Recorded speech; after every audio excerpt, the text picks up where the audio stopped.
This week on Engage the Sage.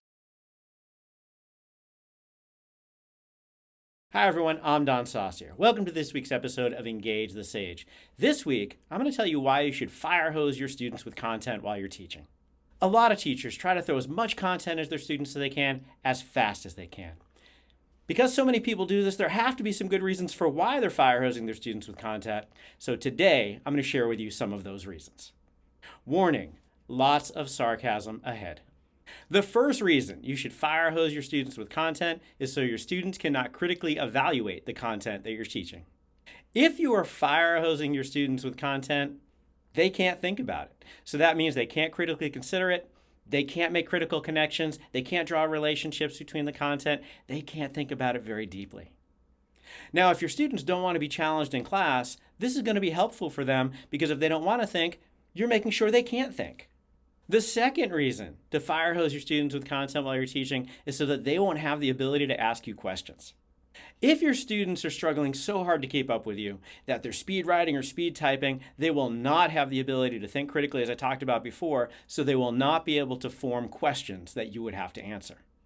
Now, answering questions is one of the hardest parts of teaching, so you're going to completely avoid this inconvenience.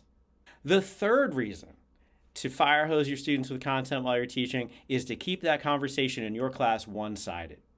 If you fire hose your students with content, you get to do all the talking. You don't have to hear about their experiences, and you haven't given them time to make connections to their experiences. So it gets to be all about you. The fourth reason you should fire hose your students with content is because the content is more important than their experience. If your students are getting exposed to the content that you're presenting, it doesn't matter if it's a good experience for them. It doesn't matter if they're engaged. It doesn't matter if they're understanding. It just matters that you get through it. And your students want to learn content in your class, so share with them as much as you possibly can. The fifth reason that you should fire hose your students with content when you're teaching is that you can mess up and they won't even notice. When you are going so fast with content, when you're just throwing stuff out at your students and they can't critically evaluate it and they can't think deeply about it, you can say stuff completely incorrectly and they won't notice. They'll just struggle to write it down. So you'll never be challenged and never have to get it right. This means that all that preparation time that you might do to make sure you have your information correct or to make sure they're teaching it clearly, you get all that prep time back for other things in your life. The sixth reason that you should fire hose your students with content is so that you don't have to personalize it to their experiences. If you're just focused on getting the content out as quickly as you can and getting out as much as you can, you don't have to pause to make those examples relevant for your students. You don't have to pause to let them make it relevant for their own lives. You can just focus on getting the content out there. And further, if you even want to, you can make sure that you use so much jargon that it's almost impossible for them to make connections to their own personal experiences. The seventh reason that you should fire hose your students with content is so you can brag about how many PowerPoint slides you covered in a lecture. Think of that amazing sense of achievement when you tell your friends and family that you covered 84 slides in a 50-minute class. You want your goal to impress your friends and family and all your colleagues about how fast you can click that button, getting those slides through. In fact, you want to get a wrist cramp clicking those slides through so fast.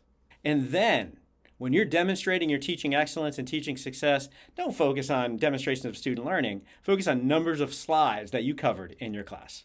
So fire hosing your students with content is a great way to teach. Not only will your students be completely overwhelmed with all of the content in your class, but they won't have the ability to critically evaluate it, they won't draw connections, and they won't ask you questions. Now, I sincerely hope that none of you believe a word I said up until now. Fire hosing your students with content is one of the greatest crimes that we can commit as teachers, and you should never, ever do this. Unfortunately, as I say that, this is a super common teaching technique, but not one that we should employ. When we teach, we should use the garden hose and not the fire hose. We should give our content to our students at a pace and a level that they can understand. We should pause and allow them to engage in critical thinking about the content. We should allow them to draw relationships. We should allow them to evaluate that for relevance and to apply to the experience in their own personal lives. Rather than fire hosing our students with content, We should focus on doing things like teaching less better. And by saying that, I don't mean teaching worse. I mean teaching less content in a way that our students truly learn it. If teaching does not result in learning, then you really didn't teach. So there should be a focus, however you organize your class, however you organize your content, there should be a focus on promoting student learning and student success. So thinking about the amount of content and the pace of that content is going to be really important if you want your students to learn that content. And that should be your goal. I want us all to think about streamlining our content. I want us to teach our content using the 4 C's, making sure it's clear, complete, concise, and compelling. I want us to inspire critical thought. I want us to inspire and encourage and invite questions in our class. I want us to allow our students the opportunity to learn our content in active ways that personalizes the learning for themselves. When people firehose their students with content, and when people brag about how many slides they've got through, which happens all the time, what you're actually doing is you're forgetting the focus is on what your students learned, not what you presented. Now, I'll be completely honest, I think PowerPoint is somewhat to blame for this, because I think sometimes we don't use PowerPoint as the excellent tool that it can be. Sometimes we make some mistakes with that. And watch for a future video where I point out how I think we can use PowerPoint better to support our teaching and our students' learning. One of the themes that you saw as I sarcastically supported firehosing our students with content is that it makes the experience better for the instructor, when actually that's not true at all. What actually makes the experience better for the instructor, more fulfilling, more valuable, is to see your students learn the content that you're teaching them. So I think that firehosing your students with content, bad for them, also bad for us. So our lesson for today is do not firehose your students with content in your classes.